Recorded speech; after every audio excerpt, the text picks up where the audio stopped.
لله وحده والصلاة والسلام على من لا نبي بعده أما بعد أعوذ بالله من الشيطان الرجيم بسم الله الرحمن الرحيم الحمد لله رب العالمين الرحمن الرحيم مالك يوم الدين إياك نعبد وإياك نستعين اهدنا الصراط المستقيم صراط الذين أنعمت عليهم غير المغضوب عليهم ولا الضالين آمین صدق اللہ العظیم۔ میں امید کرتا ہوں کہ آپ تمام ساتھی خیر و عافیت سے ہوں گے۔ الحمدللہ الا ماشاء اللہ آج ہماری رمضان قرآن کورس کی یہ دوسری کلاس دوسری نشست ہے۔ گزشتہ کل سورۃ فاتحہ کے متعلق، اس کی تعریف کے متعلق، اس کے فضائل کے متعلق تھوڑی سی گفتگو اور باتیں ہوئی تھیں۔ آج انشاءاللہ سورۃ فاتحہ کا ترجمہ مکمل کر دیں گے، کیونکہ ہمارے پاس اس کلاس میں ٹائم بہت مختصر ہوتا ہے، اس لیے بغیر کسی دوسری بات کو شروع کیے ہوئے ڈائریکٹ ہم سورۃ فاتحہ کی جاری بڑھتے ہیں اور اس کا ترجمہ دیکھتے ہیں۔ امید کرتا ہوں کہ آپ لوگ باوضو ہوں گے، قرآن لے کے بیٹھ چکے ہوں گے۔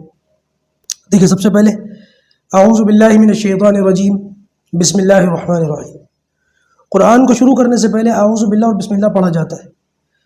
قرآن مجید میں ہے فَإِذَا قَرَأْتَ الْقُرْآنَ فَاسْتَعِذْ بِاللَّهِ مِنَ الشَّيْطَانِ الرَّجِيمِ، کہ جب قرآن مجید کی تلاوت شروع کرنے لگو تو شیطان مردود سے اللہ کی پناہ مانگ لیا کرو۔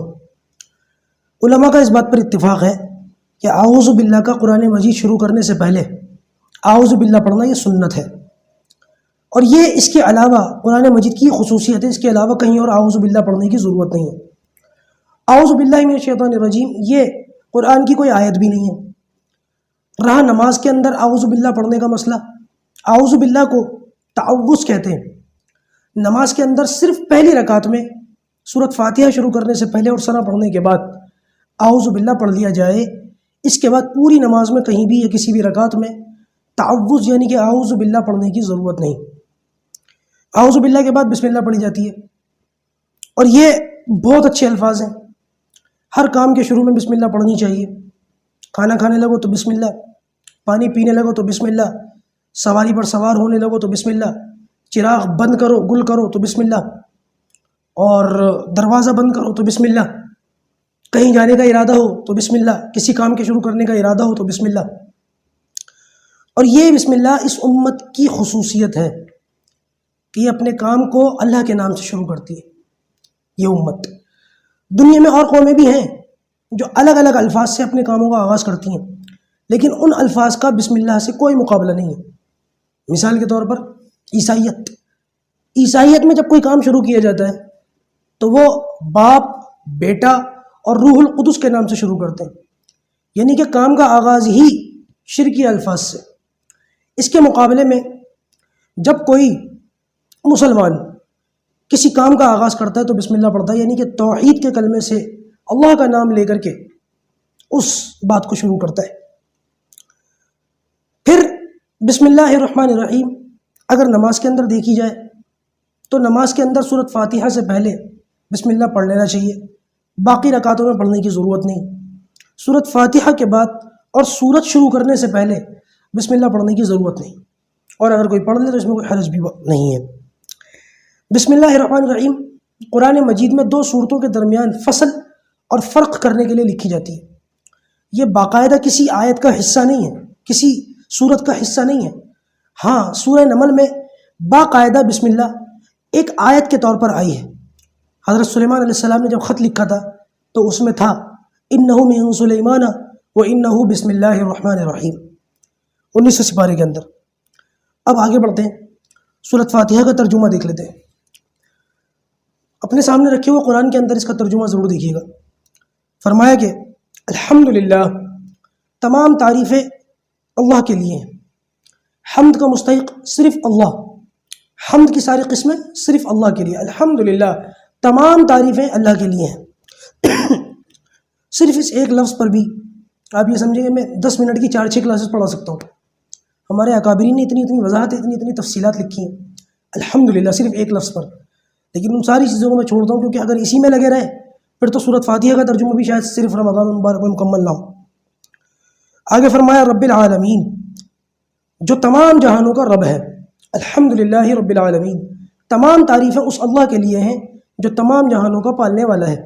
رب کے معنی پالنے والا۔ اس دنیا میں بے شمار لوگ آئے، بہت سارے لوگ ہیں جنہوں نے خدائی کا دعویٰ کیا، لیکن ایک ہی بدبخت ایسا تھا جس نے رب ہونے کا دعویٰ کیا، فرعون۔ اور رب بھی ایسا ویسا نہیں، کہنے لگا انا ربکم الاعلی، میں سب سے اونچا رب ہوں۔ یہ اس کمبخت نے دعویٰ کیا تھا۔ اللہ تعالیٰ کی صفت ربوبیت پر ڈاکہ ڈالا۔ اللہ پاک نے قیامت تک کے انسانوں کے لیے عبرت بنا کر کے چھوڑ دیا۔ یہ صفت ربوبیت، اللہ تعالیٰ کی اور بہت ساری صفات ہیں، اللہ رحمان ہے، رحیم ہے، ملک ہے، قدوس ہے، لیکن صفت ربوبیت کتنی بڑی صفت ہے، اس کا آپ اندازہ اس بات سے لگائیں کہ اللہ پاک نے قرآن مجید کا آغاز فرمایا تو سب سے پہلی آیت کا لفظ ہے الحمدللہ رب العالمین۔ گویا قرآن مجید کی شروعات اس صفت سے ہو رہی ہے، رب۔ اور جب قرآن مکمل ہوا تو وہاں پہ بھی اللہ تعالیٰ نے فرمایا قل اعوذ برب الناس، قل اعوذ برب الفلق، قل اعوذ برب الناس۔ قرآن کی آخری 2 سورتوں کے اندر بھی لفظ رب کو اللہ تعالیٰ نے ریپیٹ کیا۔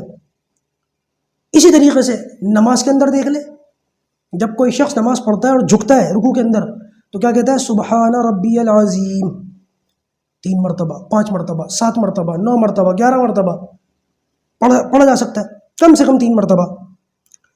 اور جب سجدے میں گیا تو اللہ تعالیٰ نے وہاں پہ بھی کہلوایا سبحان ربی الاعلی، سبحان ربی الاعلی۔ جب انسان کو اللہ تعالیٰ نے عالم ارواح میں آدم علیہ السلام کی پشت سے نکالا، ابھی پیدا نہیں کیا، عالم ارواح میں روحیں نکالی تھی تمام انسانوں کی، تو کیا پوچھا الست بربکم، کیا میں تمہارا رب نہیں ہوں؟ اللہ تعالیٰ کی بے شمار صفات کے اندر اس لفظ کی اللہ تعالیٰ نے اس کو خاص کر کے اس وقت پوچھا اور سب سے وعدہ لیا الست بربکم، کیا میں تمہارا رب نہیں ہوں؟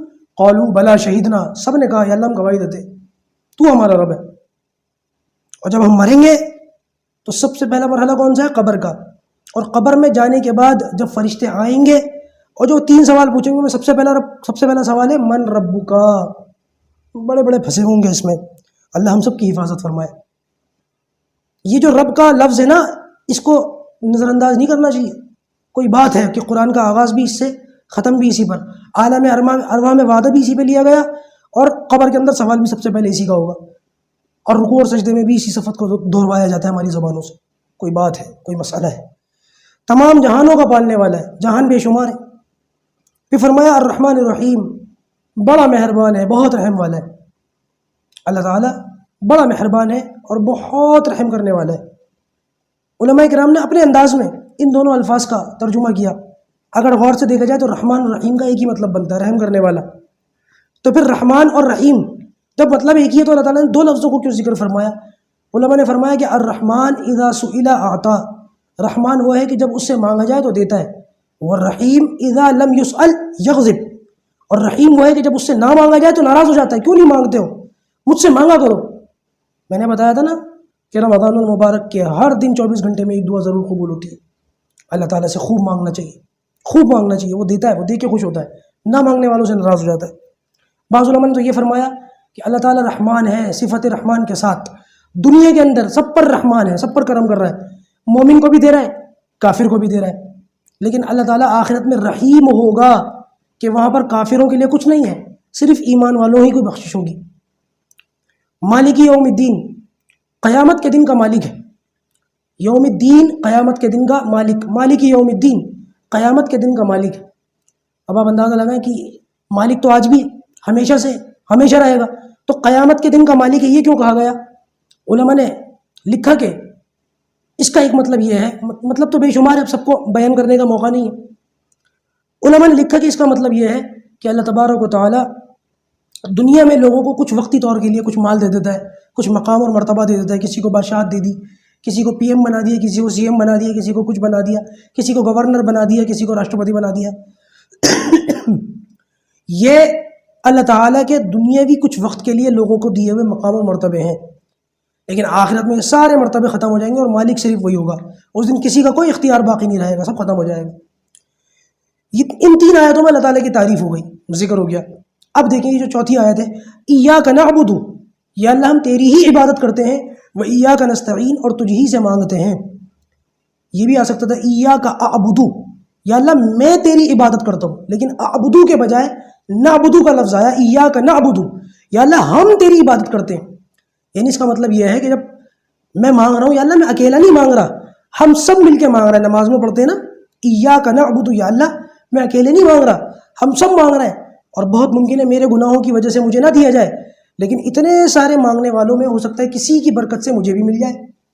اس لیے یہاں پر فرمایا ایاک نعبدو، ہم تیری ہی عبادت کرتے ہیں، وہ ایاک نستعین، یہ جو ہی کا لفظ ہے نا، یہ بھی ایک بڑی خصوصیت کا حامل ہے کہ تیری ہی عبادت کرتے ہیں، لیکن پھر وہی والی بات ہے کہ وقت تو تقریباً پورا ہو گیا، اس لیے اس کی طرف نہیں جاتے، پھر کسی موقع پہ وضاحت۔ اہدنا الصراط المستقیم، یا اللہ ہمیں سیدھے راستے کی ہدایت عطا فرما، سیدھے راستے کی ہدایت عطا فرما۔ سیدھا راستہ کون سا سیدھا راستہ؟ صراط الذین انعمت علیہم، ان لوگوں کا راستہ جن پر تو نے انعام کیا۔ کن پر انعام کیا؟ 5ویں سپارے کے اندر اللہ تعالیٰ نے ارشاد فرمایا وَمَن يُطِعِ اللَّهَ وَالرَّسُولَ فَأُولَٰئِكَ مَعَ الَّذِينَ أَنْعَمَ اللَّهُ عَلَيْهِمْ مِنَ النَّبِيِّينَ وَالصِّدِّيقِينَ وَالشُّهَدَاءِ وَالصَّالِحِينَ، نبیوں پر اللہ تعالیٰ نے انعام کیا، صدیقین پر، شہداء پر، صالحین پر۔ تو اللہ تعالیٰ ان لوگوں پر تو نے انعام کیا، ان لوگوں کا جو راستہ تھا وہ سیدھا راستہ تھا، ہمیں اس پر چلنے کی توفیق عطا فرما۔ غیر المغضوب علیہم ولا الضالین، غیر المغضوبی وہ لوگ جن پر نہ تو غصہ ہوا، ولا الضالین جن پر تیرا غضب نازل نہیں ہوا، ولا الضالین اور نہ وہ گمراہ ہوئے۔ وہ لوگ کہ جن پر نہ تیرا غضب نازل ہوا اور نہ وہ گمراہ ہوئے۔ دنیا میں 2 قومیں گزری ہیں مسلمانوں سے پہلے، یہودی اور عیسائی۔ یہودی بھی جو ہے وہ اللہ تعالیٰ کے غضب و غضب کا شکار ہوئے، اور یہ جو عیسائی تھے یہ اللہ تعالیٰ کے احکام سے، شریعت سے، پیغمبروں کی اطاعت اور فرما برداری سے یہ لوگ گمراہ ہوئے۔ تو ان کے دونوں کے بارے میں آتا ہے اہل کتاب میں، یہ جو 2 فرقے تھے یہودی اور عیسائی، ان میں سے ایک وہ ہے کہ جو غضب و غضب کا شکار ہوا۔ اس کی وجہ بھی علماء نے لکھی کہ یہودیوں پر اللہ تعالیٰ کا غضب نازل ہوا، اس کی وجہ یہ تھی کہ یہ پڑھے لکھے لوگ تھے، کتاب کو جانتے تھے، اس کے باوجود جانتے بوجھتے ان لوگوں نے اللہ تعالیٰ سے ہٹ دھرمی اختیار کی، نافرمانی کی، اللہ تعالیٰ کا غضب ان پر نازل ہوا۔ اور ولا الضالین یعنی کہ ایسے عیسائی کہ جو جانکاری نہیں تھی، جن کو کچھ معلوم نہیں تھا، جن کو کچھ پتہ نہیں تھا، وہ صرف اپنے عالموں کی کہنے میں، اپنے بڑوں کے، اپنے ان کے اندھی تقلید میں جو ہے گمراہ ہوئے۔ اللہ تبارک و تعالیٰ ایسے دونوں ہی فرقوں سے اور آج کے ماحول میں اس طریقے کے لوگوں سے خاص طور سے ہم سب کی حفاظت فرمائے۔ پروردگار کہنے سننے سے زیادہ عمل کی توفیق عطا فرمائے، اور پروردگار علماء حق کی قدر کرنے کی، ان کی اطاعت کرنے کی، ان کے پیچھے چلنے کی توفیق عطا فرمائے۔ السلام علیکم ورحمۃ اللہ وبرکاتہ۔